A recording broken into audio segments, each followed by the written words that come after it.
প্রথম ছবিতে national award পেয়েছে, এটা তো ইতিহাস। বয়স একটা সংখ্যা, এটা নিয়ে কোনো কথা বলবেন না। আমি এখন মরে গেলে চলে যেতে পারি, কোন বয়স নিয়ে চলে গেলাম সেটা বড় কথা না, কি কাজ দিয়ে গেলাম সেটা বড় কথা। ভাই এমন এমন কথা বলতেছেন, মনে হচ্ছে আমি এলিয়েন থেকে আসছি।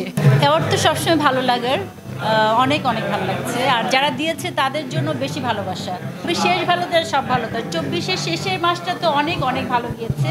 কাজের মধ্যে আসলে যেটা কাজ বলতে আমাদের ফিল্ম আর্টিস্টদের যেটা বোঝায়, আসলে আমরা যত কাজই করি না কেন ফিল্মটা হচ্ছে আমাদের হচ্ছে মেইন জায়গা। সো সেটার প্রতি আমার একটু বরাবরই মানে প্রথম থেকে একটু চুজি বলবো না, ব্যাটে বলে না মিললে আমি কাজ করতে চাই, সে যত বড় কাজই হোক না কেন। আমার যদি মনে হয় যে আমি করার জন্য যোগ্য, কমফোর্ট, তাহলে আমি তখন করবো। আর একটু আমি হয়তো বা রাজনীতিতে পড়ে গিয়েছিলাম, এটা রাজনীতি বলবো না, একটা সময় একটু স্লো হওয়ার কারণ আছে, তো সেটা রাজনীতি বলা চলে একরকম।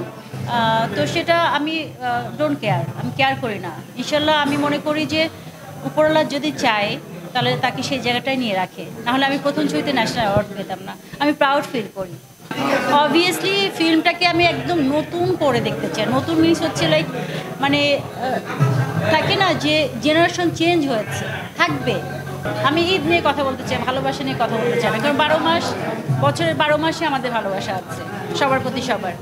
আর যেটা আমাদের কালচার সেটাকে আমি প্রাধান্য দিতে চাই। সো ভ্যালেন্টাইন ডে আমাদের প্রাধান্য দেওয়াটা, আমি জানি না, যাদের কাছে ভালো লাগে তারা দেয়। আমার কাছে মনে হয় যে প্রত্যেকটা দিনই হচ্ছে ভালোবাসা দিবস।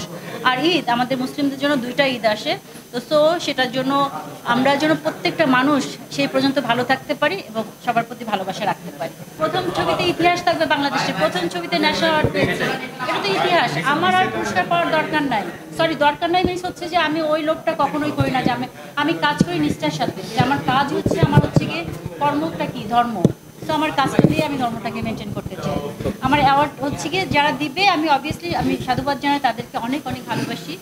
আর প্রথমে যারা পুরস্কার পেয়ে যায় তাদের হয়তো একটু ওরকম জায়গাতে আল্লাহ রাখে। বয়স একটা সংখ্যা, এটা নিয়ে কোনো কথা বলবেন না, বলাটা ঠিকও না। কে কার বয়স কী হয়েছে না হয়েছে সেটা সংখ্যা দিয়ে আমি এখন মরে গেলে চলে যেতে পারি, কোন বয়স নিয়ে চলে গেলাম সেটা বড় কথা না, কি কাজ দিয়ে গেলাম সেটা বড় কথা। ভাই এমন এমন কথা বলতেছেন, মনে হচ্ছে আমি এলিয়েন থেকে আসছি, মানে আমি মানুষ, সেটা না আমি জানি না, এটা আপনারা শুনেছেন, আপনারা বলতে পারবেন ভালো।